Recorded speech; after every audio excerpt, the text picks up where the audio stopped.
Welcome back to the Solid Verbal Boys and Girls. My name is Ty Hildenbrand, that fine gentleman over there. Yeah. To my left, as you are watching at home, Dan Rubenstein, sir. Welcome back to the podcast, my friend. How goes it? It's pretty good, Ty. Even though it is, winter time, even though it is the off season, there's always stuff to talk about. And I'm always thinking about ways, right? We can juice up the solid verbal, right? In the off season, the cold months. And I guess talking about a 5+7 playoff system is our best bet right now. I just wonder, is there anything we can leak, Ty? I always feel like that's the move. To leak something? Can we leak something? Do you have anything to leak? That's what I'm trying to figure out. Ty, come on. What do you have? Do you have, are there like solid verbal tapes that like we have somebody like off record saying something crazy? We need a leak right now. And I don't know if you have. I do have an old conversation that we decided not to run. Okay. But there's nothing scandalous on it. It just wasn't a good interview. Who was it with?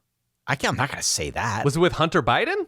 It was. I'm just looking at like that I'm aware of. The Twitter and X. There, you know what happens sometimes, Ty? That would get the engagement. But that would get the engagement. I don't know anything about Hunter Biden either way, but I sometimes look at the side of X or Twitter, whatever you call it, and I'll see a name and I'll be like, I don't know who this is. I'm going to click this name. And then so like, oh man, there are leak tapes of this dude or of this gal. And just like, still don't know what the tapes would be of. Still don't know what this person is, but like 480,000 tweets about it exist.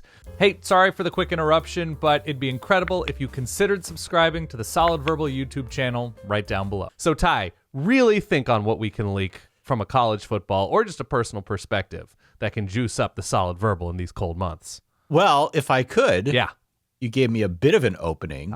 One thing that I did kind of leak to our Patreon Verballerhood, I put together like a 15-minute video showing how I edit a podcast. Oh, Ty, not like this. Does that count? No. No? It's great content. It really is. If you want the secret sauce of Ty's audio skills. It's not the secret sauce. I'm not so dumb as to give away the secret sauce, but I gave away at least a little bit of the game on how we put one of these together. Okay. That's cool. That's a start, but we need to get fiery with this leak. Verballers.com, of course, is the Patreon, VERBALLERS.com, bonus episodes, ad-free content, Discord access, so on and so forth.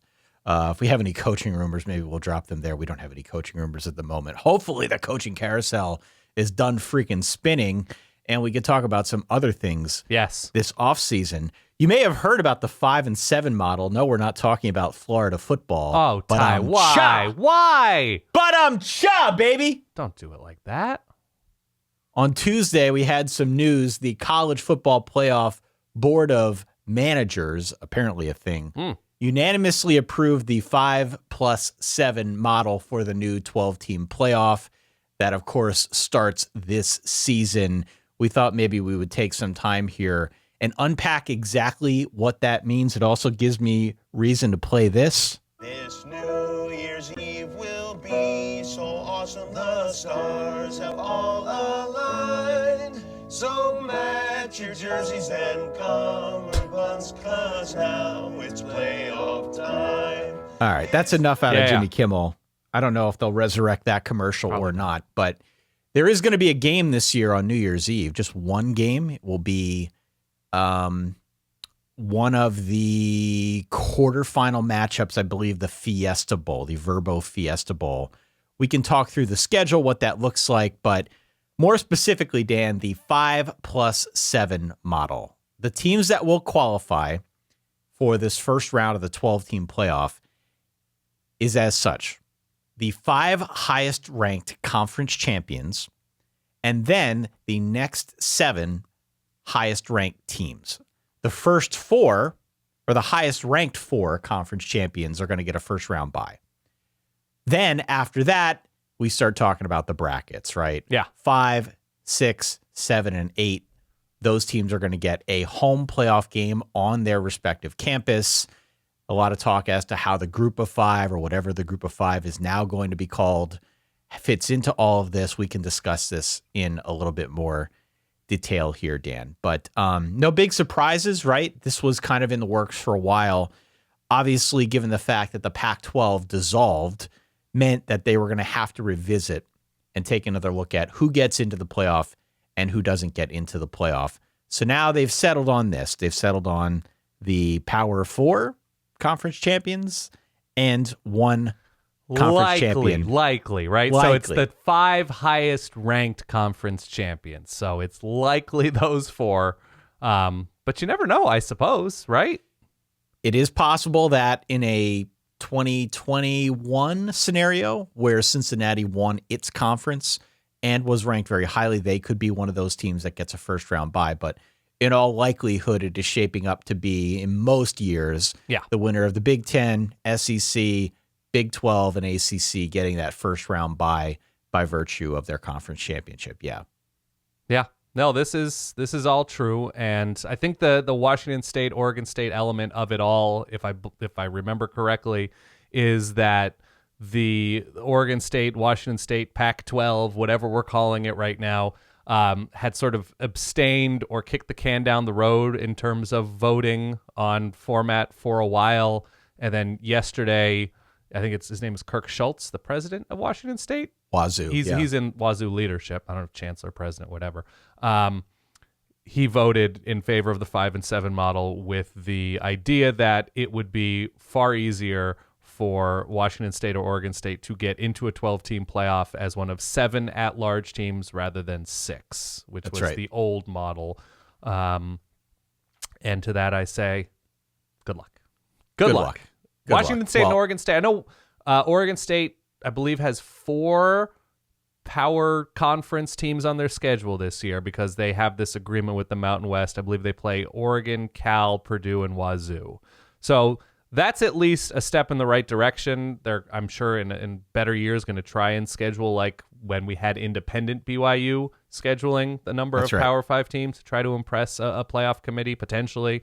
But that's an uphill battle. That's going to be an uphill battle, and it's really hard to see either Washington State or Oregon State making the playoff unless it's an undeniable, undefeated year to get one of those spots in addition to whoever it is, Tulane or Boise State, San Diego State, whatever, whoever wins the American or Mountain West or Sun Belt, whoever is able to secure that.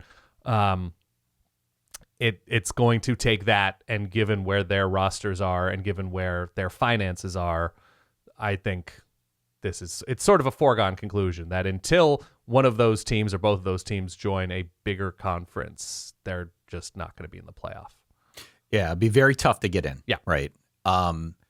Where things stand, though, I think just from a scheduling standpoint, from a format standpoint, we knew a lot of this already. We expected that they were going to revise the system to more of the 5 and 7 model as opposed to the 6 and 6, which you referenced a minute ago. The way things stand now, as we look way ahead into December, whenever that first week of games was during bowl season, when you're talking about like the Bahamas Bowl, those types of games, that weekend, that very first weekend is when you're going to see those 4 on-campus playoff games. It starts on a Friday night. There are 3 games the next day on Saturday. Then there's about a 10-day holdover period. Christmas, New Year's-ish, right? You get to New Year's Eve, you've got one of the 4 quarterfinals, the Fiesta Bowl, as I mentioned earlier. And then the following day, on January the 1st, you've got the Chick-fil-A Peach Bowl, the Rose Bowl, and the All-State Sugar Bowl. Early afternoon, late afternoon, evening kickoff. So 3 quarterfinal games that are going to be played on New Year's Day. Then you've got about 9-10 days, again, in between. The semifinal is played typically on that week when we would play the national championship. So they bump it out a few days. It's going to be a Thursday and Friday.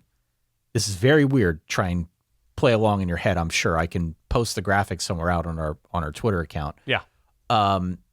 Thursday and Friday, the 9th and 10th, you've got your 2 semifinal games in the Orange Bowl and in the Cotton Bowl. And then there's another 10 days after that.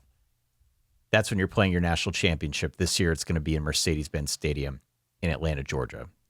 Monday, January the 20th. So they push everything out. about 10 days, maybe a little bit longer. We've got an extra round or two in there, obviously, because there are going to be more teams.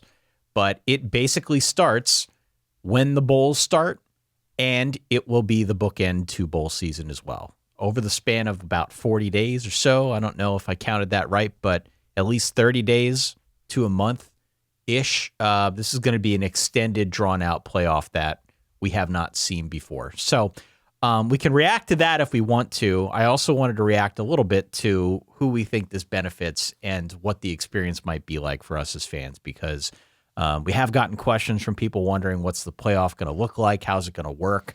I think now we have a pretty good sense for how it's going to work. I have a graphic here that we can maybe talk through of what it would have looked like this past season and how maybe the results would have or could have looked differently than they ended up being.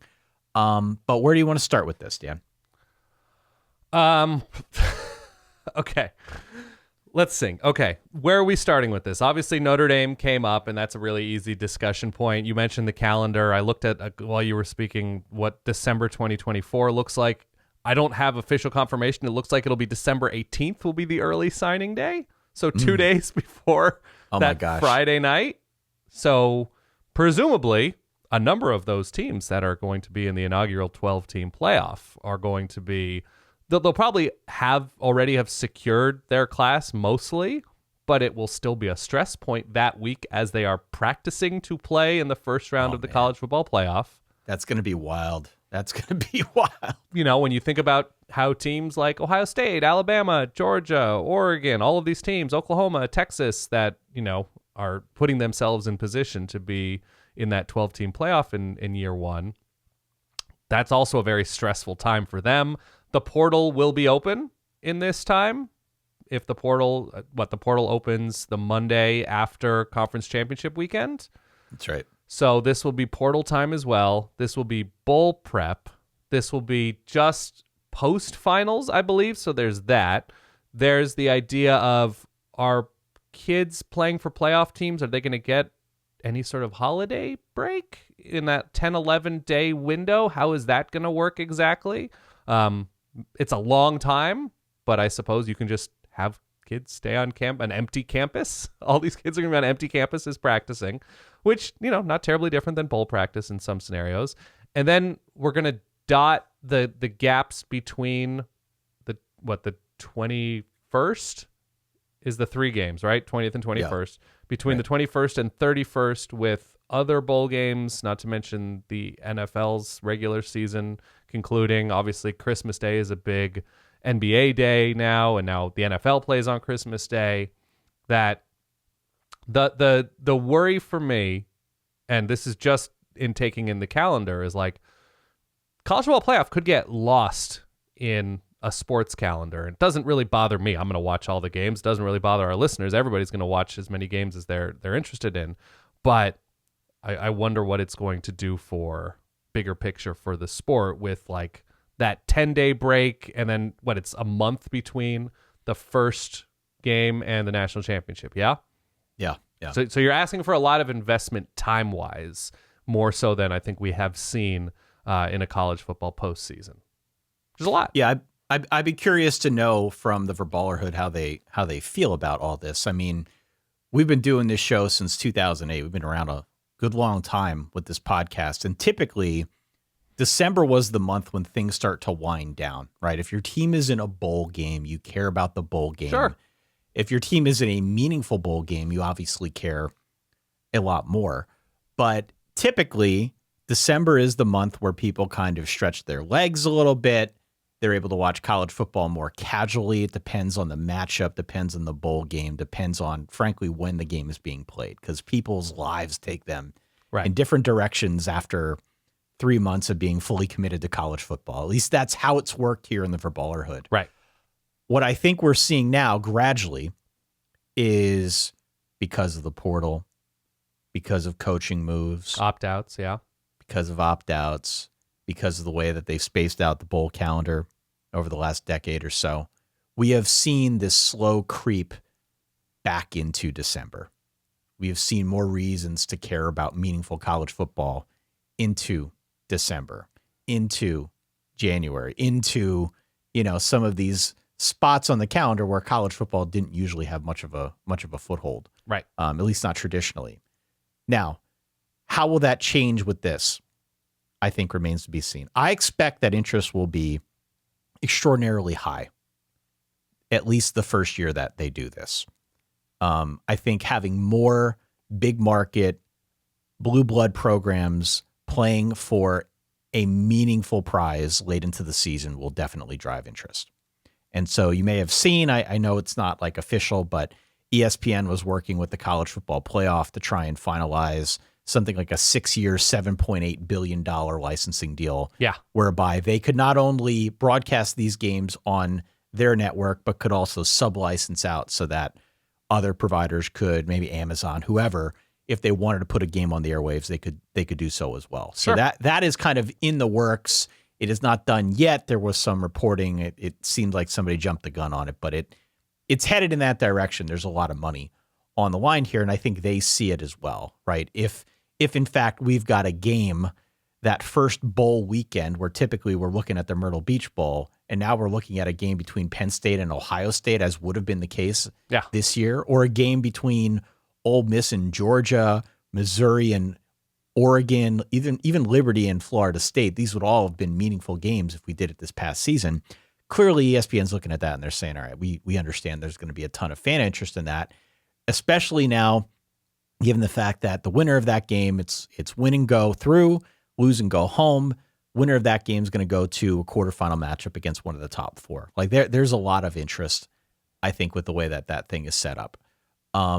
What I am very curious, though, is when we see the drop off in interest, because college football typically has that, right? Before it was the beginning of December, because it's really just a matter of the haves and the have-nots. Who's going through into a game that actually means something, whose fan base doesn't care about the game that team is walking into. Now we're going to have the bowl games in addition to these higher level meaningful games. And I'm curious which round we see the drop off. There will be a drop off at some point. I don't know if it's going to happen after the semifinals, after the quarterfinals, after the first round with those games on campus. But that, I think, is something that the folks who monitor TV ratings and things of that nature, I would be very curious to see when we start seeing the interest wane a little bit in this. I hope it never does. I'm a huge proponent of a 12-team playoff. But I think the normal kind of behavior of college football fans has always shown that there is a moment in this postseason where people start to move on to either the NFL or something else. And so to your point, yeah, it could get lost in the shuffle. There's suddenly a very, very crowded sports calendar in the month of December. Yeah, I think it'll happen after the quarters. I think people are used to the New Year's time and then going to, getting the national championship on a Monday night, January 8th, 9th, 10th, 11th, somewhere like that. It's a Thursday and Friday night, the semis, right? That's right. I think you're really asking a lot of viewer habits. I think there's something about the way ESPN and the playoff or whatever are approaching this in a very NFL way. Like the NFL always tests, like people can't get enough. What if we put it on Thursday? What if we did it Saturday? What if we did it Sunday, we do it Monday? in Brazil? Yeah. Right. What if we go overseas? What if we add another game? 17 games has not affected interest. If nothing else, people just continue to not be able to get enough. And with how arrhythmic this is, there's something very rhythmic about the NFL calendar that you play for 18 straight weeks is the regular season now. There's no time off between the season and the playoff. There's a couple weeks at least, right? You might not see a Notre Dame game between late November and December 21st, right? So you're talking about 3.5, 4 weeks or something like that, potentially. I don't have Notre Dame's schedule in front of me. So Notre Dame, one of the premier national college football teams, almost a month, 3-4 weeks, whatever, without playing in this scenario because they're not playing in a conference championship game. So you're taking 2.5, if not more, weeks off. So if a team has a bye, they won't be playing between December 4th-ish and New Year's. So, which is not unusual in the old bowl system. No. And then you're asking for people to either take those 3-4 weeks off or take a couple weeks off before December 20th and then 10 days off, 11 days off before the next round and then another 9 days or so. It's like there is something extremely arrhythmic about this calendar that's asking a lot of people who are not diehards. People will find, you're a Clemson fan and Clemson's in the playoff. You're going to find their games. You're going to go out of your mind hoping Clemson beats whoever, Wisconsin. But just in terms of how this operates and how to maintain interest when bowl interest is sharply declining, I don't know what the TV ratings have indicated, but I'm just trying to find the excitement obviously lies in games being on campus, matchups we haven't seen. If you're a believer that, a 12-team playoff is great for finding a champion, there's a ton of excitement here. But the way it's constructed is asking a lot of people. The construction's a little clunky. I'll give you that. I'm excited. I celebrate this. We've talked about this until we're blue in the face many times over. I love the fact that we have more teams now that are going to be part of this. I think it makes for a better product in the offseason, but I'm also a realist, and we've been doing this a long time, long enough to know that there is a point at which college football is somewhat in conflict with the other things people have going on this time of year. Yeah. And so again, I'm not rooting for any kind of interest in college football to decline, but I'm just curious to see what the ratings show and how it compares to what we've seen over the last 10 years or so now with the 4-team playoff. Maybe I'm wrong, maybe I'm right. We'll see. The way that things would have worked this year, obviously your top 4 would have gotten that bye. So Michigan, Washington, Texas, and Alabama would have been on bye. And then they would have played, as I said earlier, Liberty, the winner of Liberty versus Florida State would have played Alabama. Missouri versus Oregon would have played Michigan. Ole Miss versus Georgia would have played Texas. Penn State versus Ohio State, the winner would have played Washington. Right. I think if nothing more, one of the arguments against this system as a whole was, well, it's going to be the same teams. Doesn't matter how many teams you put in it, it's going to be the same teams at the very top. Now, maybe that sentiment has faded a bit with the likes of, Nick Saban walking away from college football. He was one of those stalwarts who's kind of always in the hunt. I do think in looking at this, we almost definitely would have gotten a different semifinal matchup than what we saw this past season. There's no way that Michigan, Washington, Texas, and Alabama would have run the table and made it through into the semifinal, given that Washington probably plays Ohio State, given that Texas probably plays Georgia, that Michigan probably plays Oregon. Alabama probably makes it through playing against a hollowed out Florida State, and Florida State would have beaten Liberty regardless. But I just don't think you can make that argument looking at the way things would have been this past season. It would have been a different field. It just, does that pique interest? I don't know. I also, I wonder, look, if you look at last year's schedule, yes, more players would have played for Florida State in a playoff game than Florida State not making the playoff game, not making the playoff last year and taking on Georgia and it conflicting with the portal window.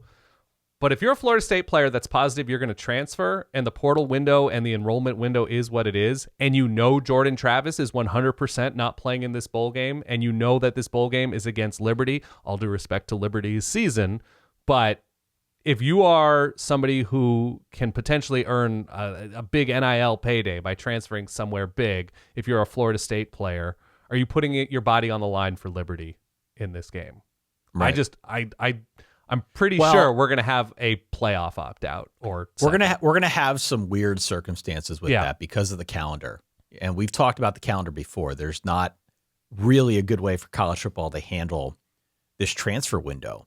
It's been a bit of a debacle. And we're both pro transfer portal, but the calendar does make for more Malik Murphy type situations where his team is playing in a playoff. And if he wants to transfer because he sees the writing on the wall, he knows he's not going to get playing time at Texas. If he wants to transfer, he has to do so while his team is in the playoff. I don't know if there are some contingencies that can be built in that can accommodate situations like that, but Malik Murphy had no choice but to enter the portal and not play in that playoff game when Texas, had their matchup earlier this year. And it sucks. That makes it really, really difficult, provided they can't figure out some other means to, accommodate folks who are in the playoff, you're going to have some odd circumstances. And I wonder from an NIL standpoint, is there anything that can be done to incentivize these players to play in these playoff games, to maybe stave off any circumstances like the one you described, where Florida State's like, we don't want to play Liberty. We don't give a damn about this game. Right. We care about Alabama if we play them next week, but for the time being, do we really want to put ourselves out there and risk injury against a team that, No, I mean, it's a calendar thing for Malik Murphy. I don't think if you write Malik Murphy a check for $1.2 million, is he playing in that game knowing he's leaving for? Probably not. He's like, it's a great gesture. It's a great moral gesture, but like, what does it actually mean if he's thinking more long term than just 2 weeks away? I don't know. Yeah, it makes it next to impossible to figure out the calendar. I think when combined with this, you'd have to figure out some sort of enrollment exemption, and then you're just getting into dealing with admissions at different schools. Like, I think it can be done. I think it becomes tricky, and you kind of have to like argue for what purpose, especially if it's a backup player. It's not even like a starter. Right. And quarterback is a special position. Obviously, it's a little bit different in that only one guy can be on the field at a time. But no, it makes it there's going to be that gap between like December 4th and December 20th is going to be a very newsy gap as it continue. I mean, it'll continue to be a very newsy gap. And yeah, I look at this first round and like, how could we possibly know who's better between Georgia and Ole Miss? How could we possibly is Georgia still 35 points better than Ole Miss? I guess we'll have to find out. And even like looking at the Oregon-Washington thing, like, man, Oregon had two cracks at a playoff team, lost them both. Like, okay, Penn State, Ohio State. How could we know who's better than Penn State between Penn State and Ohio State? How could we possibly figure that out without this 12-team playoff? So I don't know. Mizzou, Oregon seems fun to me though. So let's talk about the Notre Dame circumstance, please, because I saw this making the rounds on social media as well. There appeared to be some folks who responded initially to Notre Dame's place in all of this by saying, "Wow, this is not advantageous for Notre Dame. This is, quote, brutal." And then, after getting some replies, in effect, debating against themselves. Yeah. Because it is not brutal. It is not any more brutal for Notre Dame than it is anybody else. And frankly, the more you think about it, the more amazed you should feel that everyone else went along with this for Notre Dame. I think it benefits Notre Dame more than any other team. Notre Dame does not have to play a game during conference championship week because they're not in a conference. They get that extra week off. Functionally, that is their bye week. Yeah. If they end up going into a playoff scenario. Functionally, they did get that chance though, right? About 4 years ago, Notre Dame got to play in a conference championship game. I imagine it went well. Continue. But functionally speaking, how dare you? Functionally speaking, their bye week just happens a little bit earlier. Yeah. Likely for Notre Dame, if they finish in the top 8, they are also going to get a first round playoff game in South Bend. Yeah. And they also get a decent shot at playing whoever that group of 5 or non-power conference team qualifier is if they finish in the top 5 as well. See, Notre Dame can't finish in the top 4 by virtue of these new rules. The way that it's set up, the top 4 teams that get an automatic bye are conference champions. The top 4 ranked conference champions. Notre Dame will never fall into that category. So if Notre Dame ends up being the number 1 team in college football at the end of, conference championship week, December the 5th, we wake up, Notre Dame's the number 1 team. They would still be the number 5 seed going into this playoff. Yeah. But that's when it gets interesting. That's when they play whoever the top seeded conference champion is from the non-power 5. That game would be at home. If they win, they get the number 4 seed in the college football playoff. That would be a neutral site bowl game. Notre Dame is actually set up really, really well in this circumstance. I agree. Really, really if they had a bye that opening week, that's 5 full weeks. They played their final game against Stanford this year on November 25th. That's right. So you're talking about 36 or so days with a playoff bye. That's insane. there were a lot of folks who, again, responded to this, I think, without fully thinking it through. Yeah. And do not cry, do not whine, do not dunk on Notre Dame for the way that this thing is set up. This benefits them It's great for Notre Dame. handsomely. Yeah. Handsomely. Now, what happens when they get into the playoff? What happens when they play some of these teams? That remains, I think, the open question for not just Notre Dame as a whole, but Marcus Freeman and the whole lot there. But do not shed a tear for Notre Dame. They make out handsomely with this arrangement. I've said for a long time, the thing that will eventually force Notre Dame into a conference is not the playoff. It's money. Mm-hmm. It's money. It's if things go off the rails with Florida State and the ACC and suddenly the ACC becomes insolvent. If we have further conference realignment whereby the powers that be determine that they can get more money by banding together, then we will see Notre Dame be forced to a decision. Sure. But for the time being, this setup is pretty damn beneficial.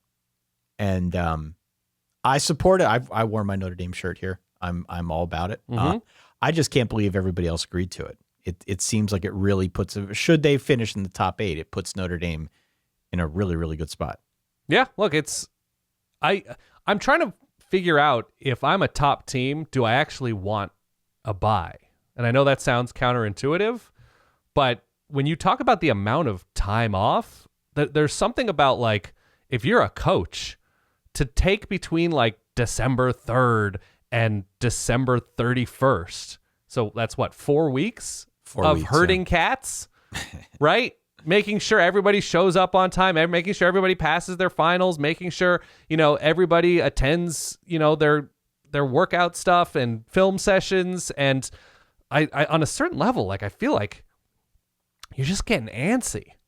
You're getting so antsy. And to go 4 weeks without playing, on a certain level, guys are going to heal up, right? Guys who have missed a bunch of time, tore something in week 4 and they're not sure if you're going to be able to make the 3-4 extra weeks of rehab. That's a great advantage, right? It's really good for depth. It's really good for health. It's really good for everything except playing, right? You want to be in a rhythm. You want to have your schedule. There is something that I think is advantageous about being more locked in because you've played a game. If you are a listener out there, I'd be curious to know, hypothetically speaking, let's take the case of Alabama. This year, Alabama got in as a 4 seed, right? Yep. Would you rather be Alabama with conference championship and a bye week, get to play that game on a neutral site? Mm-hmm. Or would you rather be Florida State? Would you rather be Florida State, also conference champion, but gets a home game against Liberty in round 1? The winner in this case, again, if we're looking at this past season as a go-by, the winner would move on to play Alabama. Right. But would you rather have that first round bye or that first round game at home against a team you know you're better than? The same is true for a team like Georgia, right? However could we know if Georgia's better than Ole Miss? Well, we had a pretty good idea of that earlier in the year. Right. In a hypothetical playoff game, Georgia is home against Ole Miss. Ole Miss was no slouch, but Georgia most certainly wins that game. I don't think there's any doubt about it. Georgia wins that game.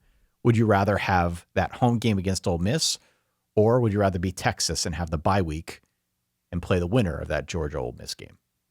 So, okay, if I'm Alabama or Florida State, I'm definitely choosing Alabama because you're either getting a Jordan Travis-less Florida State team as your first matchup or Liberty as your first matchup. So you take the bye, you do everything you can, especially when you're Nick Saban and you have a certain amount of clout, to convince everybody that is going to enter the portal to enter it the day after. Last year, what day did the portal window close? It's like January 2nd, somewhere in there.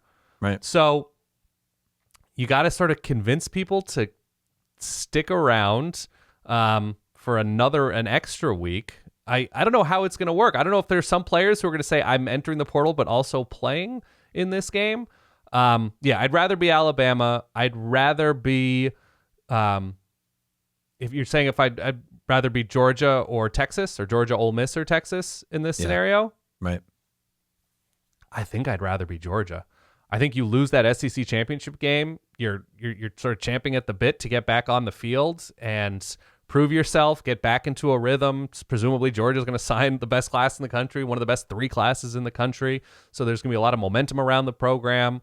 I think I'd rather be Georgia there. You get the home game and in probably not bad weather against Ole Miss in Athens. It's not going to be great, but it's not going to be going on the road to somewhere in the Pacific Northwest or the Midwest where it's going to be freezing. And you sort of are able to diagnose things in a way that you can't necessarily do if you are Texas. So to get a home game in an advantageous place where against a team you can beat up on, and then get a neutral site game against, I would imagine Georgia would be favored against Texas, right? If they were to play in this moment, even though Texas is the higher ranked team, it would be hard to imagine a world in which Georgia's not giving 4.5 points or something in that game.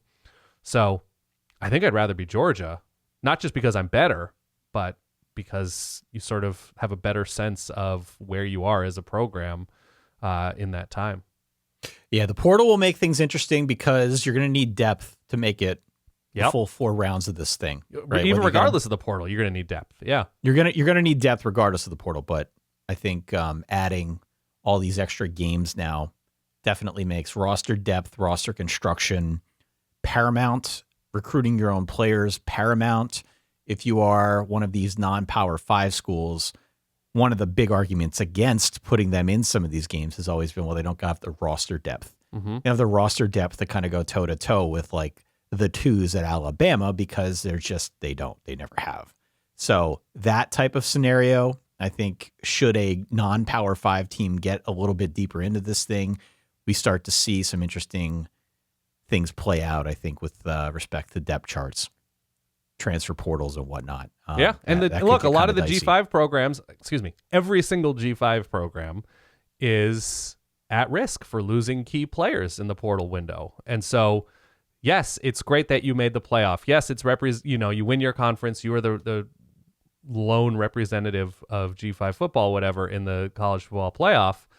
But who's to say your depth is not going to be severely thinned out, in that window as guys are weighing, like, I can go be the starting right tackle for USC. I can go be the starting, strong safety for Wisconsin, or do I want to start in a playoff game against Georgia?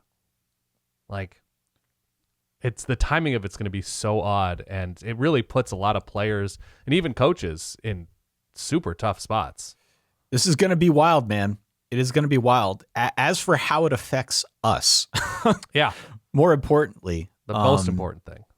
I mean, you take a vacation in December. I will be taking a vacation with podcasting equipment. Yeah, gonna have to figure out exactly how that works. Yep. A lot of folks have always asked us, "Are you gonna be doing live shows? Gonna be doing anything in January?" Given where the national championships have been over the years, we're gonna have to reassess that as well. We're gonna have a couple different bowl games, I guess, that we could consider attending, consider doing events around this coming season in 2024 or 2025, right?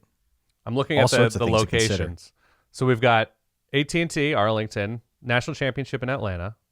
All right, I can sleep on my cousin Zach's couch. I don't know where you got to fend for yourself. Yeah. We got Miami, we got New Orleans, got Rose Bowl, Jan 1. Yeah. Got a place. They're decent locations. I mean, these are all fine locations. Oh, Atlanta's doing 2 games. So they got the Peach Bowl and the national championship this year, but they can handle that. That's no problem. You got Arizona, December 31st, and then we've got the campus sites. And even more, Northwestern and Ryan Field. So when Northwestern is hosting that first rounder, they're going to have to host it at SeatGeek Stadium on the south side. Stadium.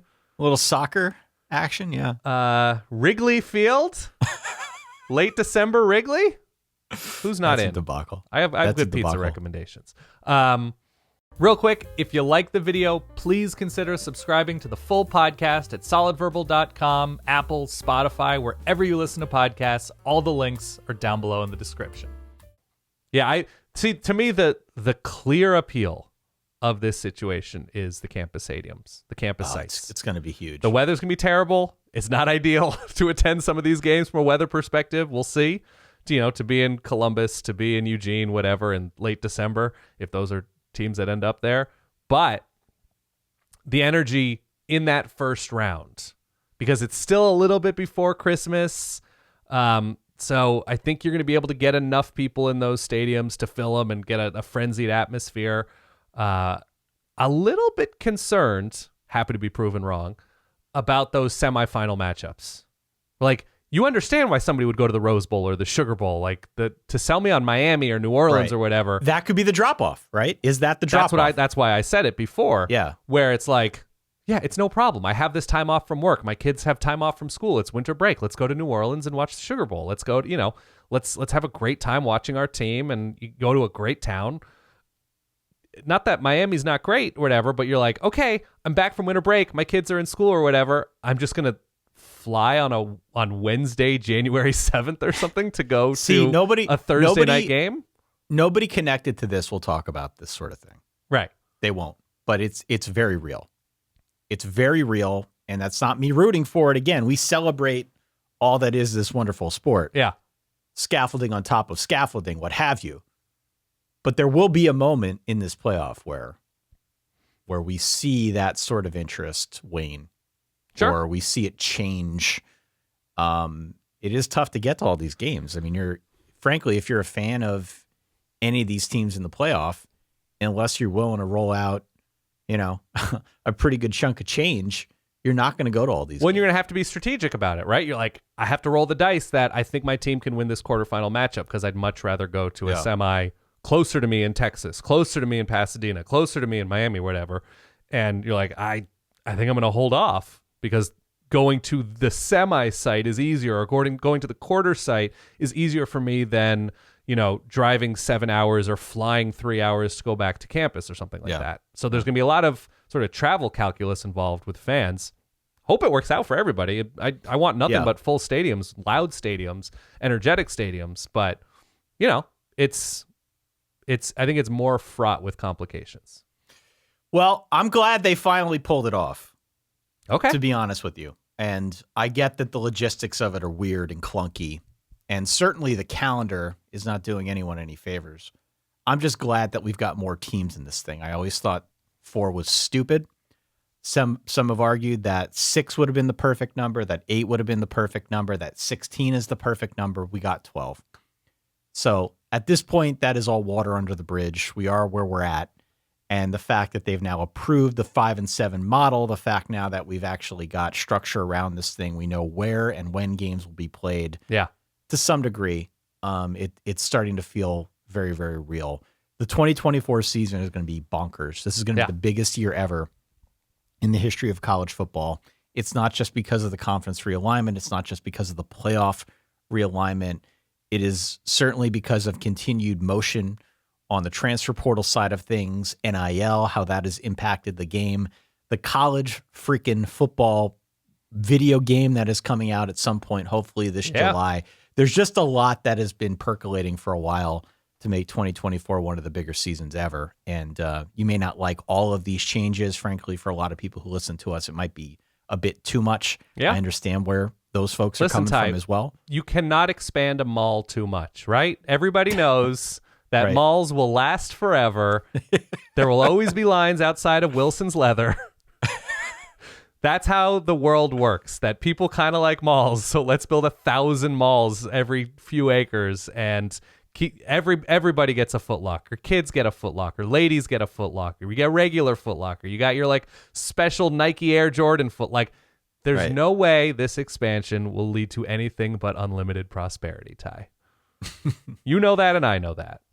Solidverbal@gmail.com is, as always, our email address. Write in, let us know your thoughts on the 5+7 model, the 12-team playoff, which is slowly becoming a real thing. Did you see, by the way, that both, I think, reportedly, the SEC and the Big Ten are like, we want multiple guaranteed spots, guys, because we hold all the chips. We hold all the cards. This is a topic for a different discussion. They were pushing for it, man. 2, 3, 4 automatic Big Ten SEC schools in here. Where this goes next. Yeah. Where this goes next, and this is certainly a topic for a different episode. The haves versus the have-nots. The SEC, the Big Ten hold all the chips, and they know it. Yep. They know they can negotiate from a position of strength. Yeah. And if you paid any attention to some of the reporting that came out on this Florida State ACC situation towards the end of last week, seems to be something of an indication among these legal filings that there could be a negotiated buyout to get out of this ACC grant of rights deal. If you're Florida State, right? You could pay an exorbitant sum of money. It's been estimated into the hundreds of millions of dollars. But it's possible, per some of these filings, that there could be a negotiated settlement that would get them out sooner. And so if that is the case, Dan, Yeah. and if we are staring down the barrel of what would seemingly be another round of pretty significant conference realignment, all bets are off. All bets are off with this playoff system, the way it's structured now that we just talked about for the last 40 minutes. Yeah. All bets are off with conference structure, the way we've come to know them now over the last 6 to 8 months. All bets are off, I think, with college football as a whole and how it fits into the academic model, how it fits into the NCAA.